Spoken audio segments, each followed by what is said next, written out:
რატო ვთქვი ეს და მე უფეს ვეუბნები რომ მე არ გამიგია რომ თქვენ თქვით საქართველოზე რუსეთზე რომ რუსეთი არის ოკუპანტი, რუსეთი არის მტერი, არ გამიგია ანწუხელიძე რუსებმა რომ მოგვიკლეს თქვენი ისა როცა ჩვენი ეკლესიის ავტოკეფალია განუწყვეტად გრძელდებოდა მე-19 საუკუნის დასაწყისამდე, როდესაც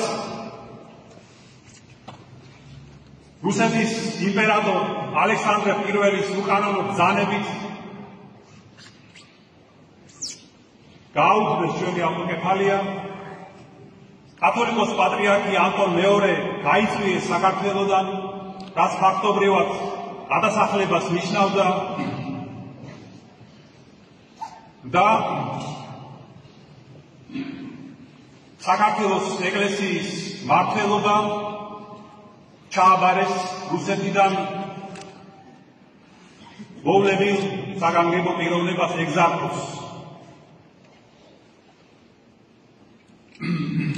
აი ეს ვითარება უმძიმესი ჩვენი ეკლესიისთვის და ერისთვის 106 წელიწადს გაგრძელდა. და აი ამ პერიოდს ასე ახასიათებს წმინდა კათოლიკოს პატრიარქი ქალისტრატე ცინცაძე, მინდა დაგიკითხოს ამონარიდები მისი ქადაგებიდან და წერილებიდან. დიდი რუსეთის ეკლესიის თავი ვერ მიუდგა პატარა საქართველოს ეკლესიის სხეულს.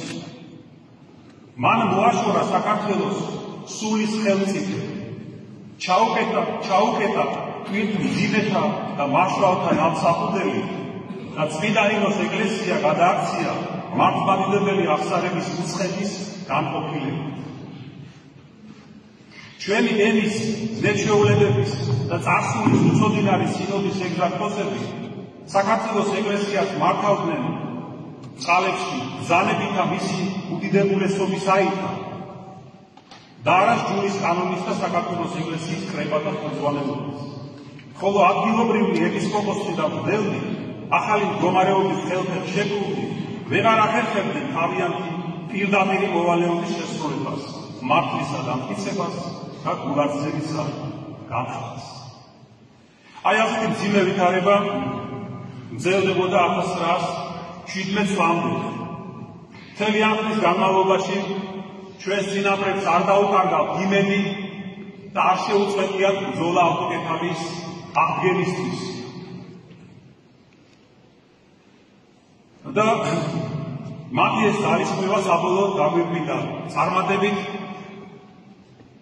1917 წელს ჩვენმა იერარქიამ სამღვდელოებამ ისარგებლა რუსეთში 1917 წელს თებერვლის რევოლუციის მოვლენებით და იმავე წლის 12 მარტს ძველი შტირით სვეტიცხოვლის საპატრიარქო ტაძარში აღვლენილი წირვის და პარაკლისის შემდეგ დამოუკიდებლობის ეკლესიის ავტოკეფალიის აღდგენა გამოაცხადა. ეს იყო ზეიმი და სიხარული მთელი ერისთვის. ეს იყო უდიდესი მოვლენა, რომელსაც სულ მალე მოყვა საქართველოს სახელმწიფოებრივი დამოუკიდებლობის გამოცხადება. ჩვენ რა თქმა უნდა კიდევ ერთხელ ვიხსენებთ იმას, თუ რა არის უდიდესი ჭრილობა და იარა ჩვენი სახელმწიფოსთვის, რაც არის ცხინვალის რეგიონი და აფხაზეთი და ვლოცულობთ, რომ მოხდეს დაბრუნება ამ ოკუპირებული და დაპყრობილი ტერიტორიების უთავისუფლებლად.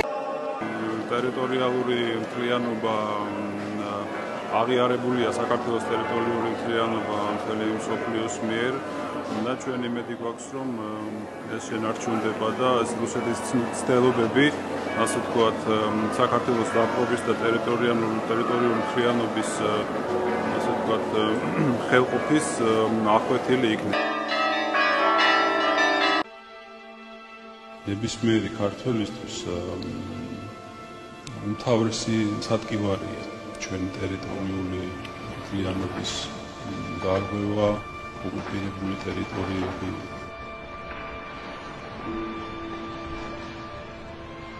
სამწუხაროდ გარეშე ძალებმა მოახერხეს ტრობის ჩამოგდება ჩვენ შორის.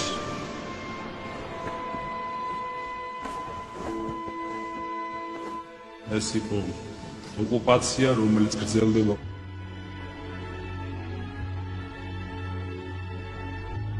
შეიძლება ვთქვათ, რომ ესეც არის ჯვარი ჩვენი ქვეყნის.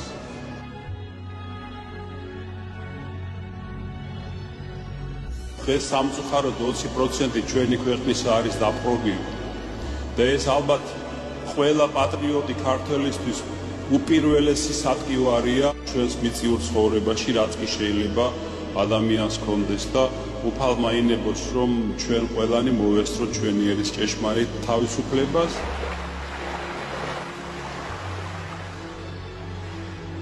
ვევედრებით უფალს, რომ როგორც იესო ქრისტეს ჯვარსმა დასრულდა აღდგომით და ამაღლებით, ასევე ჩვენ ეს ურთულესი პერიოდი ტკივილი დასრულდეს ჩვენი ერის ამაღლებით და მთლიანობით.